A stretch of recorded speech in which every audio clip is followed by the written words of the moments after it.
Okay, we're gonna get started. We've got a quorum here. Senator Stevenson and I are here, and then Representative Clancy, our other voting board members online. We also have Mr. Ferry here, just like how I called you, Mr. There. It is what, 10:08 for the record. We are all here at the Capitol.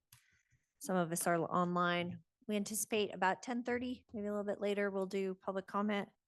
Diana? She can take your cards. If you want to speak, you got to let her know, fill out a card. And we'll go from there. All right, gentlemen. We met last August 25th. We got some meeting minutes that we need to approve, Jerry. Just as you took a piece of chocolate.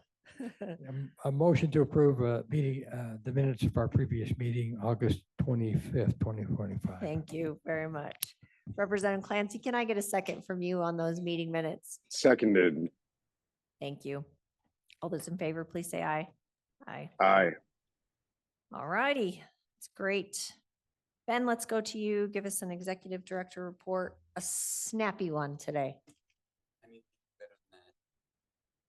In the interest of time, I'm actually going to forego an executive director's report, and I just did one 3 weeks ago. So that was really snappy. All right. Ready to go? What number are you at? 15, 14, 13, 15. All right, Ariane, you got, holy cow, you've got a lot here. This We're is just gonna the turn this back-to-back over to- Ariane. Today. Just turn it over to you. Go for it. Great. So the first item I'm presenting is the policy update for the Authority Infrastructure Bank. This one is the first presentation of the policy, so we will be bringing it back to the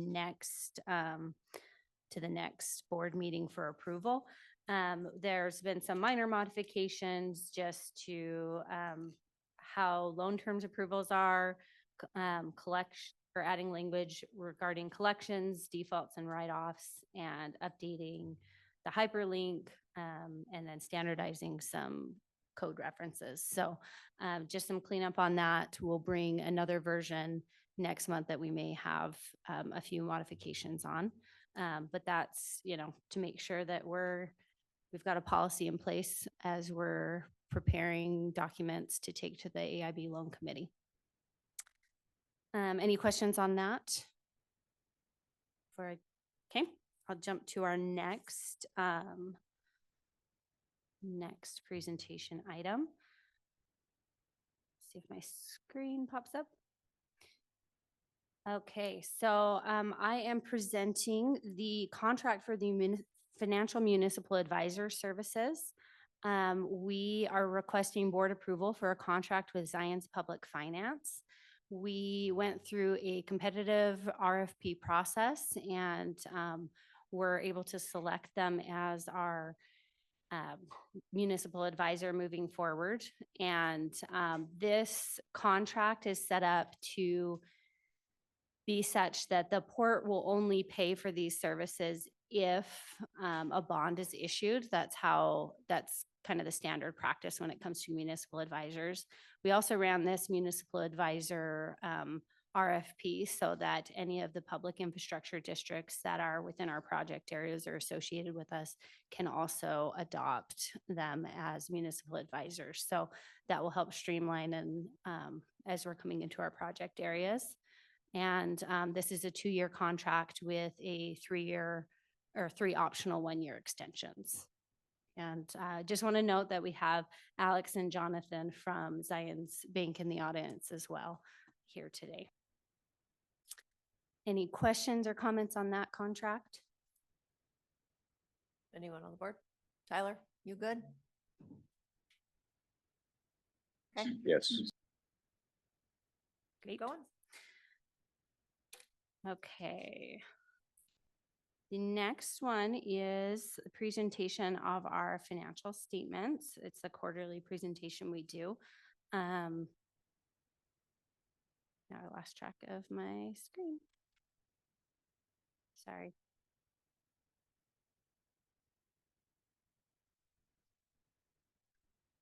thought it would be easy. It's all in the same document, but looking around. Okay.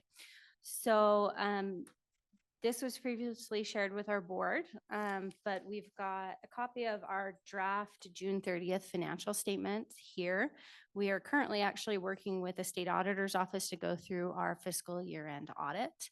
And we've moved that up this year from previous years, which is really exciting that we should be able to have it done here in the next month. So the things I wanted to highlight on this financial statement are we did change accounting systems this last year. So we were in the previous fiscal year, we were on the state's accounting system, and we moved July 1 of 2024 to our own accounting system. And so as things were budgeted and as we got into a new accounting system, there's some changes. And so a lot of the deviations you see on the line items between the budget and the actual are just based off of, you know, where they were placed in the old system and the new, and trying to align them as best we could. We did have a clerical error. So when we brought the budget for the update in June, we were missing one of the transactions related to the landfill acquisition. And so if you're looking at the budget here, it does show that we are $4.8 million over budget. But we did bring a $5.9 million transaction to the board in the spring for specific authorization, and that just did not get accounted for properly in this updated budget. So aside from that, if you look at that, we were actually $1 million under budget if you account for that transaction. And then just a few highlights for you. When it comes to the revenues, we had higher tax differential. We saw this last year. In addition to the Northwest Quadrant money coming out of Salt Lake County, we also received money from Utah County for our VERC project area. And then another couple of things to highlight are the acquisition of property, where we had purchased the North Temple remediation site. And we had a grant given to the Department of Natural Resources. So those are some of our larger expenditures. And then down below is the Crossroads Public Infrastructure District budget as well. And I think it's good to kind of show these together because they do roll up as a component unit in our financial statements. Our main expenses there have been the interest on the bond, and then we have started remediation on the land, and that amounted to about $4 million as of June 30th. Any questions on the income statement that we presented? Okay.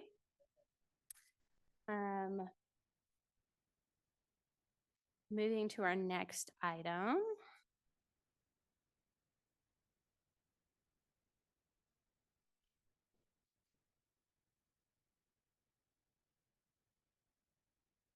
Okay.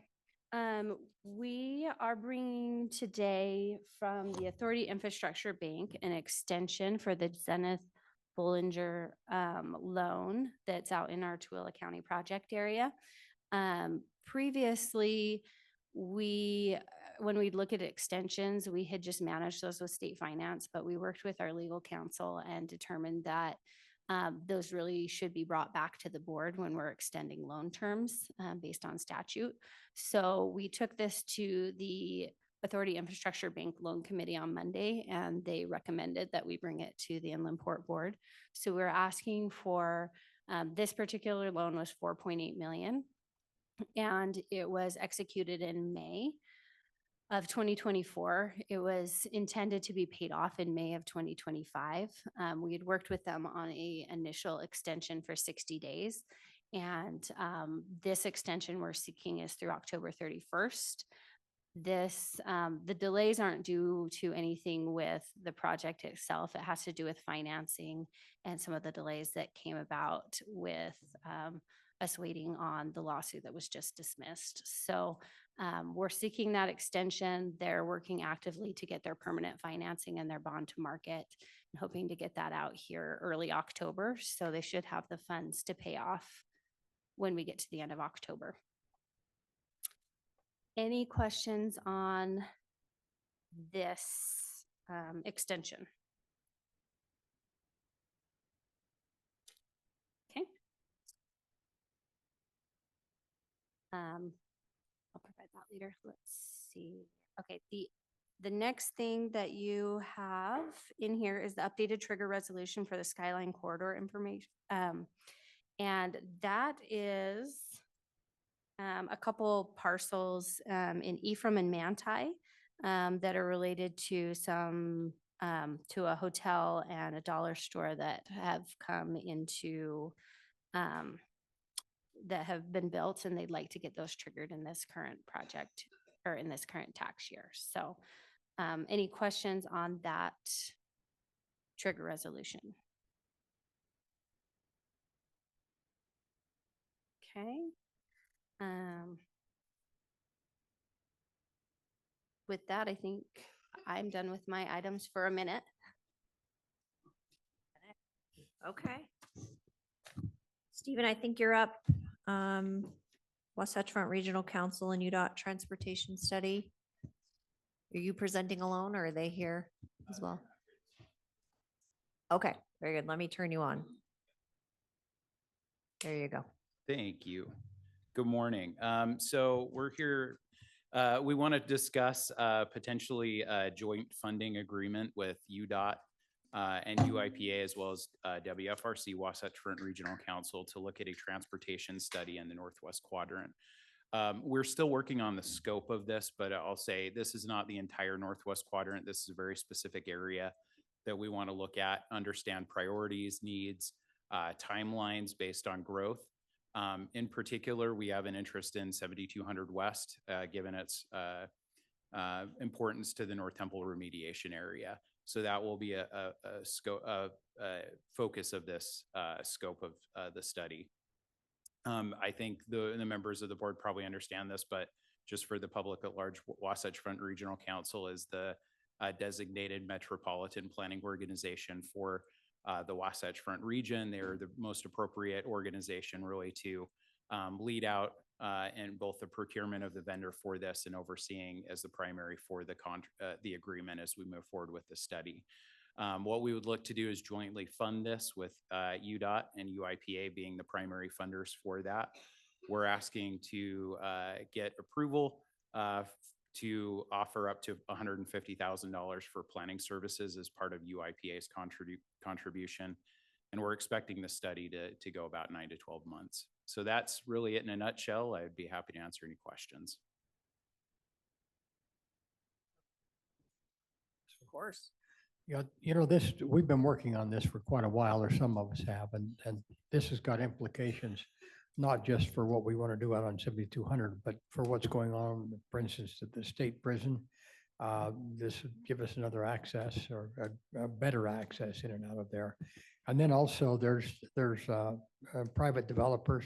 There are people now looking at possibly reprocessing mine tailings that are out there because of some of the elements that have been left in them.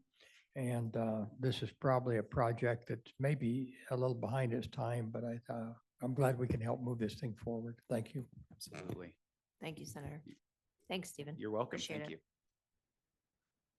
Stephanie, let's talk about the Tooele Valley Project Area Amendment that we heard last meeting. Thank you. I would like to also invite Mona Smith and Chairman Hamner to join me as well. I just wanted to give them an opportunity to speak to some of the items that I think will be relevant to the board, especially pertaining to the questions that came up last meeting. Thank you so much for joining in today.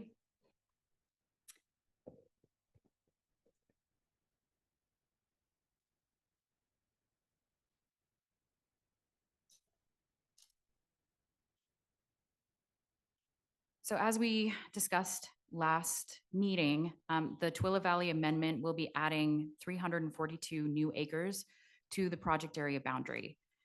This new acreage encompasses the second and third phase of the Interstate Business Park development by Zenith Development, And I'm happy to report that phase one is already underway and with infrastructure under construction and moving towards completion.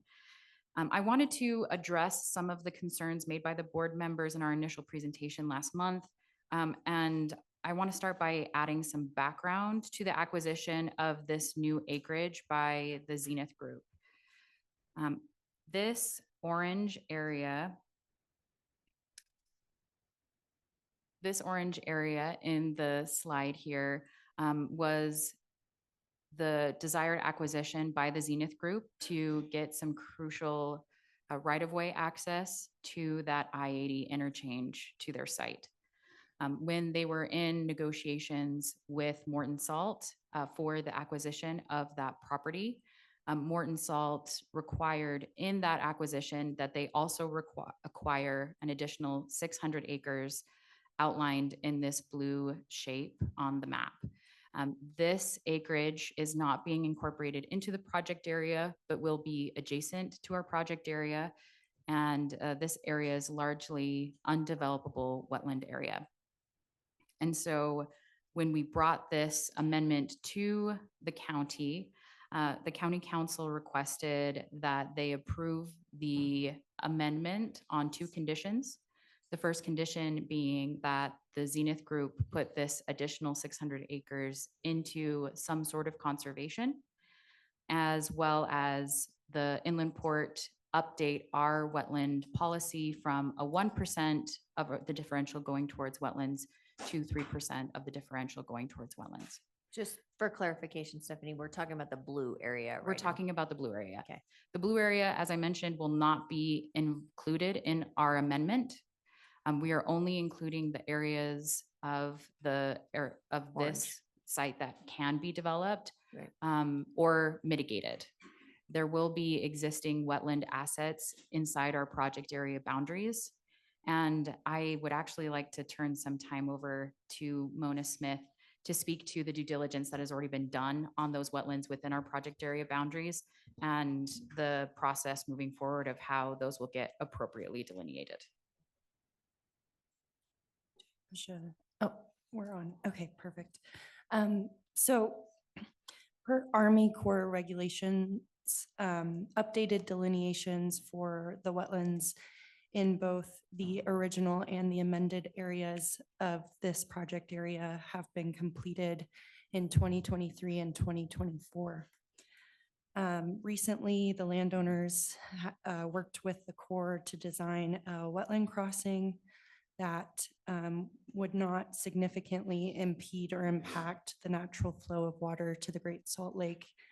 They used some sustainable development practices in the materials that they used and worked with the Corps on that design.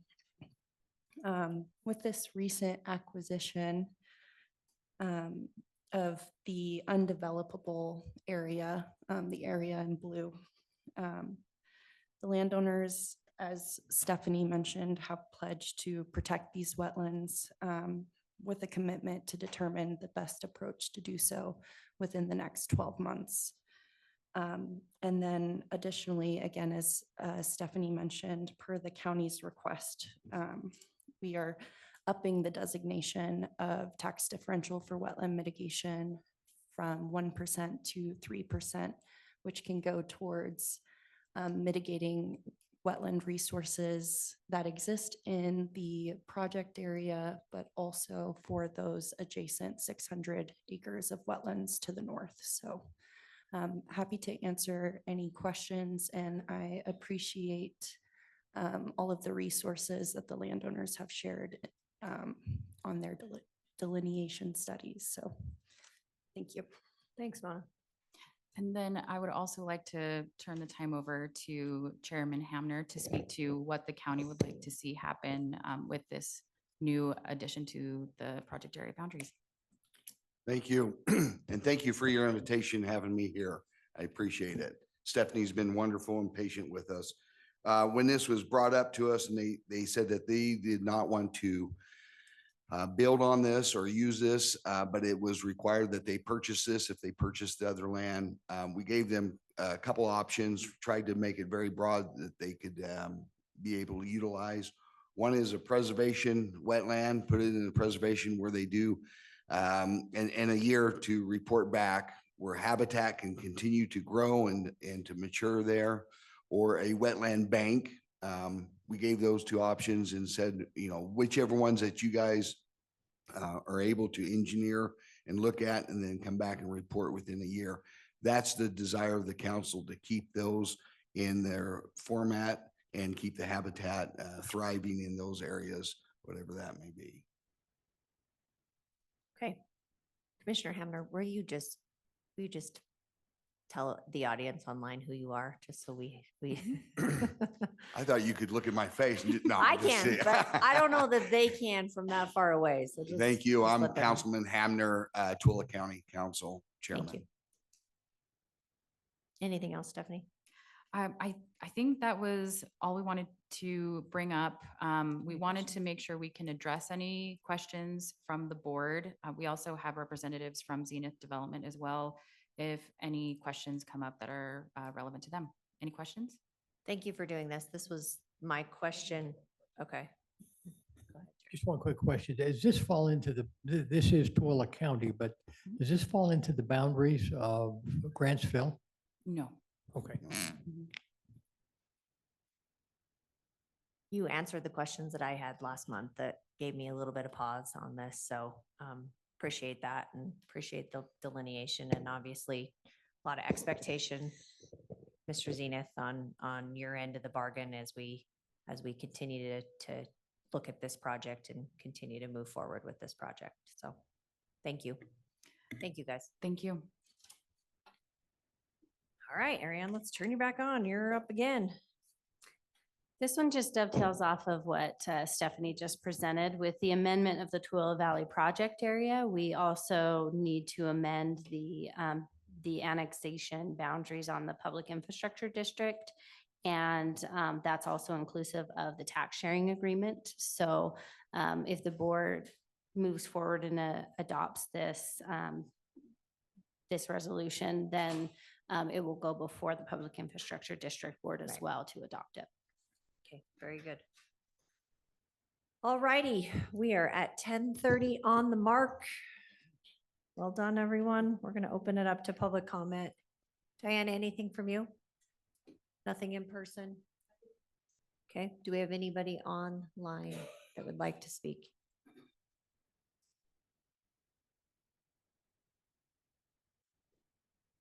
Okay. Ms. Pappas, the floor is yours, 2 minutes for your public comment.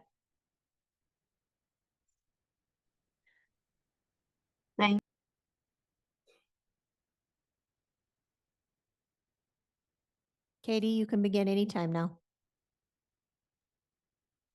Thank you. Governor Cox issued an executive order declaring a water supply emergency in 17 counties on April 25th, 2025.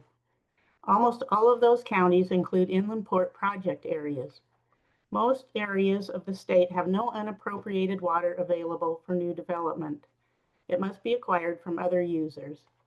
The Utah Division of Water Resources, in its August 2025 report, states Utah's reservoir levels are showing drastic decline, with some drawdown rates double what is considered normal. As for groundwater, a 2024 study found that 82% of Utah aquifers are declining, especially in western Utah, including Tooele County, where 2 UIPA project areas are located. Add to that the impact development is having on Utah's wetlands, threatening critical wildlife habitat in the Great Salt Lake. Water scarcity is a worldwide issue. UIPA promotes tax incentivized development all over the state under the guise of helping rural Utah, while using the area's limited water resources for warehouses and other development. What could UIPA do differently? Instead of recommending water-wise planning and construction methods, require them. Instead of giving smaller incentives to big water users, prohibit them altogether. Instead of mitigating wetland impacts, redraw project area boundaries far away from wetlands and playas. If we expect Utah to thrive, we must prioritize life, health, and the environment over short-term profits and growth for growth's sake. Thank you. Thanks, Katie. Appreciate the comments. Looks like we don't have any other online, so that will end public comment. Appreciate everyone being in the audience and those online. All right, let's go to action items. First item is the financial municipal advisor services that Ariane talked about earlier. Ben, I think you're reading or displaying. Okay, very good. Oh, I'm going to turn you on. The Utah Inland Port Authority Board approves the contract with Zions Public Finance for financial municipal advisor services for a duration of 2 years with 3 optional 1-year extensions. Perfect. Tyler, I'll have you unmute yourself so we can go on this one. Is there anyone that can make a motion for approval for this? So moved. And I would second. Thank you. All those in favor, please say aye. Aye. That's unanimous. All right, let's go to the AIB loan extension. I will just make a note before we make a motion on this that this one in particular, we've known about this extension for a while. Just there was a pending lawsuit and things kind of got delayed in the motion, but that lawsuit got dismissed earlier this week, actually. So this should clean itself up rather quickly after that one has been dismissed. So Ben, will you display that proposed motion? It is displayed and it says the Utah Inland Port Authority Board approves an extension of the infrastructure loan through October 31st, 2025 for the 4.75 million Zenith Bolander loan executed on May 17th, 2024 from the Inland Port Authority Revolving Loan Fund. All right, motion on that. And I would move for approval on that. Thank you, Jerry. Do we have a second? I'll second that motion from Senator Stevenson. Thanks, Tyler. All those in favor, please say aye. Aye. That passed unanimously. All right, the agreement, this is an exciting one for me on the 7200 South Transportation Study with WFRC and UDOT. Ben, can you display that motion? The Utah Inland Port Authority Board authorizes UIPA staff to enter into a joint agreement with UDOT and WFRC to support a WFRC-led master transportation plan study to identify priority transportation needs in the Northwest Quadrant project area with UIPA's contribution not to exceed $150,000. Motion on that resolution? You know, I've been close to this for a long time and I would like to make that motion. Of course, motion Senator for Stevenson. approval. Thank you. And I'll happily second that motion from Senator Stevenson. Thanks, Tyler. All those in favor, please say aye. Aye. That passes unanimously. Madam Chair, can we go course. back to the AIB loan extension proposed motion? I'm sorry. Sure. In this motion, it says 4.75. It should say 4.85. Oh, okay. 4.875. So Point the- 875. Okay. the mo- We missed a number in there. we missed an 8. All right, let's redo that, actually. Let's look at that motion again, please. The Utah Inland Port Authority Board approves an extension of the infrastructure loan through October 31st, 2025 for the 4.875 million Zenith Bolander loan executed on May 17th, 2024 from the Inland Port Authority Revolving Loan Fund. All right, and again, Madam, oh, sorry. go ahead. That's great. I was going to say, Madam Chair, I'll make a motion to amend our previous motion and ensure that it is 4.875 Thank you, Representative and Clancy. approve that. And I would second that. Thank you. All those in favor, please say aye. Aye. Aye. All right, Ben, let's go to the trigger resolution for the Skyline Corridor. Amended adopt resolution 2025-42, amended trigger resolution for the Skyline Corridor project area. All right, 2025-42 resolution. Can I get a motion on that? Can you display that too? Let me see. So that it's online. Trigger, yep.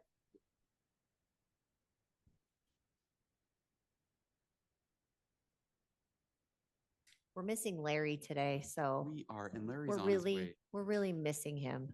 We know he is listening to, and I'll just mention Larry is awesome. He's on his way to Scotland. if Oh, anyone- good for him. All right, there is the resolution there displayed. Can I get a motion on that? I would make that motion that we approve. And a This is on the s- thank you. Skyline corridor, I think. It sure is, yes. Okay. And I'll second Senator Stevenson's motion. Thank you. All those in favor to that motion, please say aye. Aye. Aye. That passes unanimously. And then the resolution on the Tooele Valley project area amendment number 1. Ben, can you display that and Yes. read that? So this is to adopt resolution 2025-43, a resolution of the Utah Inland Port Authority Board adopting amendments to the Tooele Valley Inland Port Project Area Plan. Madam Chair, I'll make a motion to accept the resolution. Thank you, Representative Clancy. Can I And get- I would second that Thank motion. you very much. All those in favor, please say aye. Aye. That passes unanimously. All right, let's go to the Tooele Valley PID and tax sharing agreement. Ben, Yes, and we will display that here in 1 second. No, you're fine.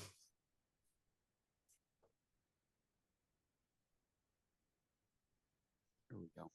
All right, the board adopt resolution 2025-44, a resolution of the Utah Inland Port Authority Board amending and restarting the TV Tooele Valley Public Infrastructure District governing document and interlocal agreement.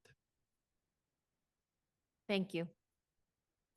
And I would move that we adopt the PID structure for the Tooele Valley as stated in the motion. I'll second that, Madam Chair. Thank you, both of you. All those in favor, please say aye. Aye. Any opposed? Okay, absolutely, Jerry. I would just like to, as we've looked through the processes, what we do with our inland port authorities across the state of Utah. Part of the plan behind these, and I am concerned about the water that has been mentioned earlier, but we have a lot of ways in the state of Utah to redirect water from where it's being used now to maybe a use of lesser importance to a place of more importance. So there's a process there and that will be taken care of. And I don't view that as an urgency at the present time. We also have a lot of projects coming to the state that will actually take water that is of a very poor quality, clean it in the process that they're using it and put it back into river streams, lakes, wherever they would go. And those are very positive for the state. We're doing that out at the NSA Center here in the south end of the valley. And there are others of those type projects. When we start looking at these large data centers that we're looking at, they can take water that is not very clean, clean it up, use it, and put it back into where it came from in a better state than it was harvested from. So those kind of things, but that's what this inland port authorities are for. And I just want to compliment this board and this authority and the management thereof, that just in the way we're doing things, we are not tying things up in bureaucracy. We are moving them forward at a rate. A lot of people have never been in a realm to where they have to recognize that time is money. And when you start a project, it's important to get it to where it's producing. I gave this same speech at the Point of the Mountain Authority the other day, and I gave it for a different reason. I'm giving it here because it's very complimentary in what we're doing in the process with how we are processing and moving forward. Sometimes these bureaucratic processes we get into are nothing more than just absolute waste of time and waste of money. And I think, anyway, I think we've got it right here. So thank you very much, staff and board members. Well said, Jerry. Thank you. All righty. With that, I'm going to entertain a motion to move to closed session that will be held at 10:43 a.m. at the Utah State Capitol in room 445 and via electronic meeting for the purpose of strategy session to discuss the purchase, exchange, or lease of real property. as allowed and described in sections 52-4-204 and 205 in the Utah Code under the Open and Public Meetings Act. Do I have a motion? I would move that we move into closed door, Thank you. And as stated by as- our chair. Thank you. And a second. I'll second that motion. Ben, I think we need a roll call vote for this purpose. We do indeed. Representative Clancy, Aye. Senator Stevenson, Aye. Madam Chair. Aye. All right, the board and the necessary staff will remain here for closed session. Others in the room will be asked to leave. And board members who are online will remain in this Zoom meeting. Other Zoom attendees will be disconnected, so thank you. We'll give ourselves a second before we start back up again.